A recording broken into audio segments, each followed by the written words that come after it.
안녕하세요. 코인 알려주는 남자입니다. 밤사이 FOMC가 있었고 예상대로 금리가 25bp 인상이 되었는데요. 여기서 나오는 자료들을 통해서 진짜 의도가 무엇이고 앞으로 어떤 식으로 이 매크로 환경이 변하는지 이야기를 나눠보고, 그것 이외에 크립토 업계에서도 두 가지의 새로운 핵폭탄이 미국에 의해서 던져졌는데 의도가 무엇인지에 대해서 전체적으로 살펴보는 시간을 가져보도록 하겠습니다.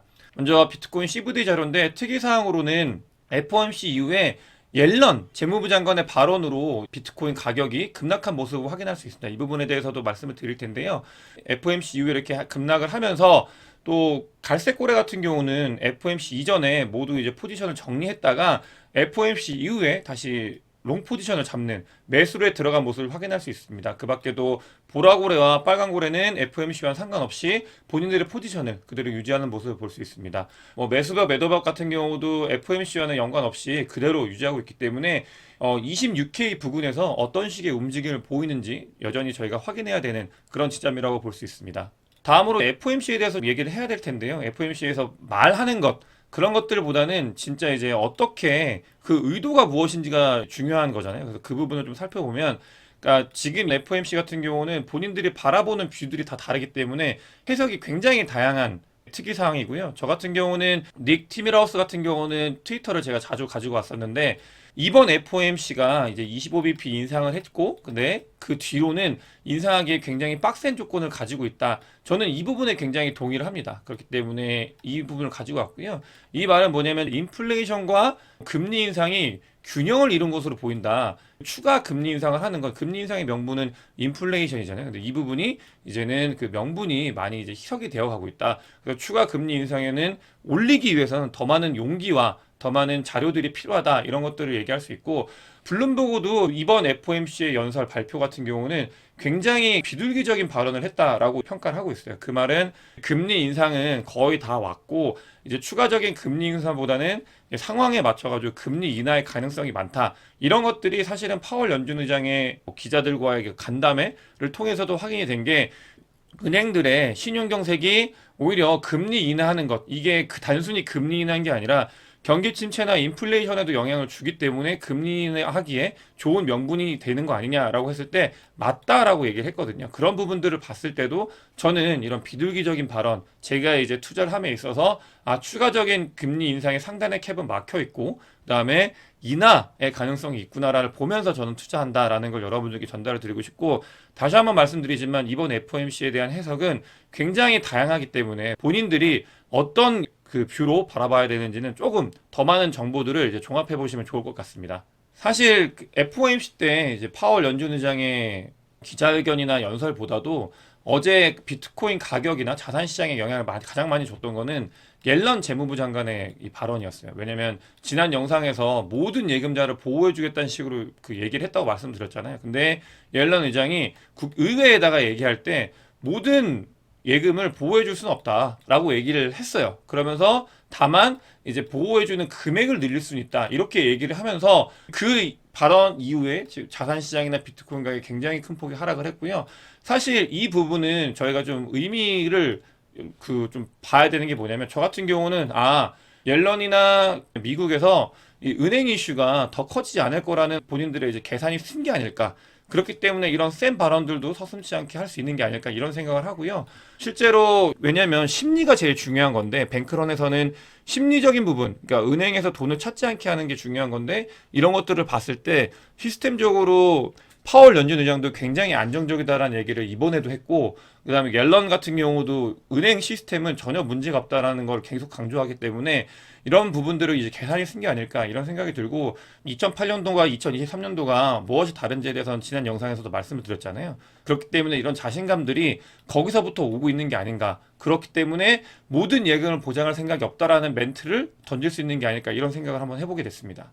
제가 추가적인 금리 인상에 대해서 조금 회의적으로 바라보는 이유 중에 하나가, 부동산은 후행지표라고 많이 말씀을 드렸는데 실제로 지난 영상에서도 부동산 지수에 대해서 굉장히 하락을 하고 있다, 미국이 말씀을 드렸고, 지금 실제로 이제 미국 그 주택 판매 중위값을 봤을 때 거의 최저점에 이제 다다르고 있는 것 같아요. 이제 뭔가 이제 시작이다, 하락이 시작이다라는 거를 지표들이 계속 얘기하고 있기 때문에 이런 부분들을 봤을 때도 추가적인 금리 인상이나 이제 QT는 좀 어렵지 않을까. 저는 이렇게 바라보고 있고 그것에 이제 제가 맞게끔 투자에 진행을 하고 있다. 이렇게 봐주시면 좋을 것 같고 이런 지표들이 뭔가 다른 움직임, 뭐 여기서 반등을 한다거나 다른 움직임이 보이게 되면은 거기에 맞춰가지고 대응을 해야 된다고 저는 생각을 하고 있습니다. 이제 적인 매크로 상황 말고 코인 업계에 굉장히 큰 일이 두 개가 있었어요. 사실은 저희한테 직접적으로 영향을 주는 거는 어제 FOMC보다도 FOMC는 너무나 예상이 되어 있었고, 그러니까 코인 두 가지 이슈가 가장 크게 저희한테 영향을 줬는데 지금 첫 번째로는 코인베이스에 이제 웰스 통지가 나왔다고 합니다. 이 웰스 통지 같은 경우는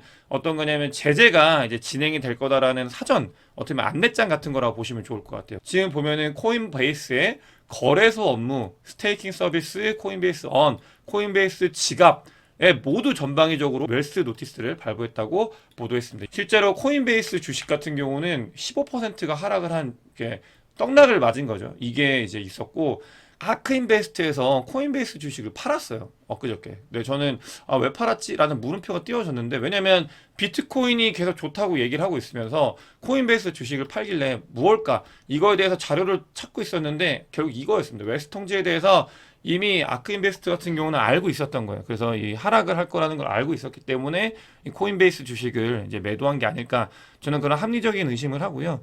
이 코인베이스에 대해서 SEC가 굉장히 스트릭하게 기소를 하고 그다음에 이제 조사를 하는 거는 사실 보면 코인베이스 같은 경우는 미국에 있는 기관들이 코인으로 들어오는 자금에 어떻게 보면 하나의 문 같은 곳입니다. 그렇기 때문에 이런 미국 자금이 들어올 수 있는 문 같은 곳을 기소를 한다. 이런 것들을 볼 수 있고요. 사실 코인베이스 프리미엄이 최근에 어마어마하게 상승을 했어요. 이 같은 경우는 계속 상승을 하는 이유가 미국 기관이 계속 들어오기 때문에 코인베이스를 통해서 들어오니까 코인베이스의 프리미엄이 발생을 하는 거거든요. 근데 지금 그걸 SEC에서 막고 있다.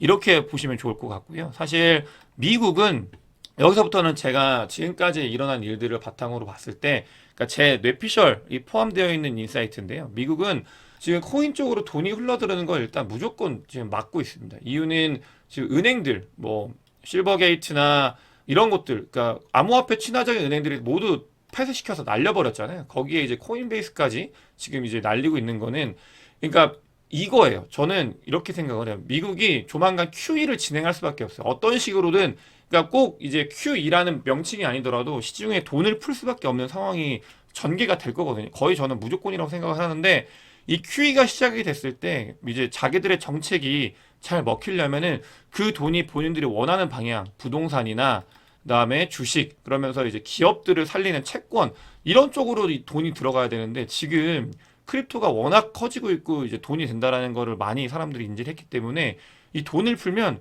크립토로 돈이 많이 들어간다라는 거에 대해서 경계를 하고 있다. 저는 이렇게 바라보고 있습니다. 그렇기 때문에 그 QE가 진행되기 전에 SEC를 통해 가지고 관문들을 일단 이제 다 폐쇄시키고 줄여놓은 다음에 심리적으로도 제가 심리 굉장히 많이 말씀드리는데 SEC에서 이제 조만간 뭐 알트코인들 더 많은 제재를 분명히 할 거거든요. 그러면서 심리적으로 굉장히 미국인들이 이제 투자하기 꺼리게끔 이렇게 만들어 놓고 그 뒤에 QE를 진행하는 건 아닐까. 돈 풀기에 앞서가지고 이런 것들을 진행해 놓고 하는 건 아닐까. 저는 그러니까 개인적으로 이거는 뭐 뇌피셜이고 그렇긴 한데 그러니까 지나온 과정들을 봤을 때 합리적으로 의심이 들고 있는 상황입니다. 그만큼 그러니까 코인 시장이 커져가고 있고 이제 SEC나 미국 정부에서도 관리를 할 수밖에 없는 포인트들이 늘어나고 있다. 이렇게 저는 생각이 들어요. 또 보면 어제 백악관에서 미국 의회에 이제 크립토 관련 보고서를 냈는데 굉장히 부정적인 보고서를 제출을 했거든요. 거기에 바이든 같은 경우는 제가 이제 영상에서도 말씀을 드렸지만 비트코인 마이닝에 세금을 매기고 이런 전방위적인 압박을 진행을 하잖아요. 미국 같은 경우는. 저는 그 핵심은 정말 이제 QE가 진행이 될 때 돈이 들어오는 걸 그러니까 원천적으로든 정책적으로든 심리적으로든 막는 그런 단계에 지금 있다. 이렇게 보고 있습니다. 이거는 뭐 합리적인 의심이고요. 근데 제 합리적인 의심이기 때문에 여러분들께서 생각하시는 건 다를 수 있다. 하지만 이런 부분들 저는 이제 뒤집어서 보면 코인 시장이 미국 정부에서도 이제 돈이 들어오는 거에서 신경이 쓰일 만큼 어느 정도 돈이 들어왔을 때 정책이 잘 먹히지 않으면 안 되니까 그만큼 이제 성장을 하고 있구나. 이렇게 바라보고 있고 두 번째로는 SEC에서 지금 불법적으로 암호화폐를 판매한 트론 관련돼 있는 트론 BTT 이런 거에 대해서 완전히 기소를 때렸어요. 그냥 미등록 증권뿐만이 아니고 그 워시 트레이딩 그러니까 MM 시장 조작 이런 것들로 그냥 SEC에서 기소를 때려버렸고 그러면서 트론이 굉장히 큰 폭의 하락을 했는데 지금 이 부분 같은 경우는 트론은 저는 개인적으로 저스틴슨을 좋아하진 않습니다. 그렇기 때문에 트론과 트론 관련되어 있는 것들은 절대 투자를 하지 않거든요. 왜냐면 그러니까 이 저스틴슨이 걸어온 길을 너무나 잘 알기 때문에 개인적으로는 좋아하는 사람도 아니고 투자를 하지 않지만 SEC 같은 경우는 제가 좋아하냐 안 좋아하냐 그걸 떠나가지고 트론을 이제 공격을 하고 있는 건데 이거는 저는 중국계 자본에 대한 경고라고 생각을 합니다. 왜냐하면 SEC는 지금 이제 알고 있는 거예요. 중국이 홍콩이 6월 달에 이제 소매 판매를 열고 그러면서 지금 굉장히 많은 일을 하고 있거든요. 홍콩에서 최근에 이제 자금을 모집해가지고 암호화폐 관련돼 있는 이제 그걸 키우기 위한 서포트 자금을 굉장히 많이 모으고 있어요.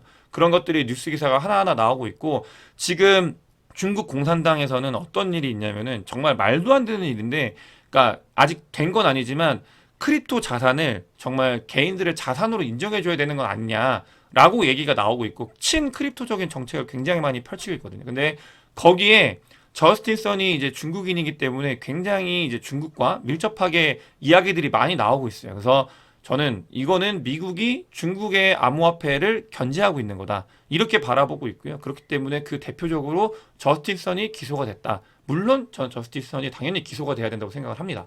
개인적으로는 워낙 그냥 해먹는 게 많아가지고 저는 당연히 그렇게 돼야 된다고 생각을 하는데 지금 최근의 행보들을 보면은 저스틴 선은 분명히 홍콩 쪽하고 연관이 있어요. 뭐 이것저것 왔다 갔다 하는 것들을 봤을 때 연관이 있고 그걸 SEC에서 이제 제재를 하기 위해서 지금 기소가 들어갔다.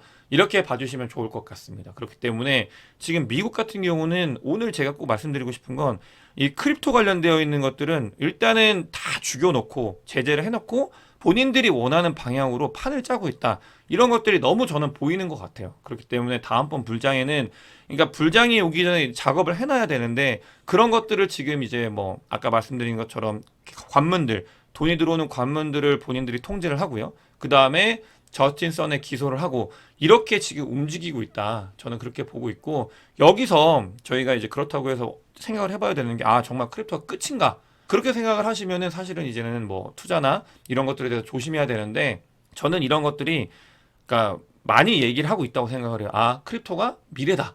크립토가 돈이 되는구나. 이런 것들을 저는 오히려 미국에서 얘기해주고 있다고 생각을 하고 있고 그렇기 때문에 늘 제가 2023년도는 굉장히 많은 변수들이 적용을 하기 때문에 그냥 매달 매일 DCA하고 그냥 분할 매수하는 게 제일 좋다. 어떤 변수가 어떻게 올지 저희는 모르잖아요. 코인베이스가 뭐 웰스에대가 나올지 아크인베스트는 알았지만 저희는 몰랐잖아요. 그렇기 때문에 저희는 저희 가지고 있는 건 결국은 이 분할 매수와 시간 2023년도는 축적의 기간이라고 보고 그런 식으로 접근을 하는 게 위험 리스크도 저희가 해칭을 하고 그 다음에 저희가 이제 추가적으로 돈을 벌 수 있는 기회라고 생각을 하고 있고요. 그래서 이런 것들을 종합을 해서 저희가 2023년도는 잘 그러니까 기회를 이제 매집할 수 있는 기회를 매집한다 이런 표현을 쓰고 싶은데 그런 기간으로 저희가 삼았으면 좋겠고요. 그래서 이번에 미국의 의도와 그다음에 FOMC에 대해서 좀 말씀을 드렸습니다. 오늘 영상이 도움이 됐으면 구독과 좋아요, 공유 많이 부탁드리겠습니다. 영상 봐주셔서 대단히 감사합니다.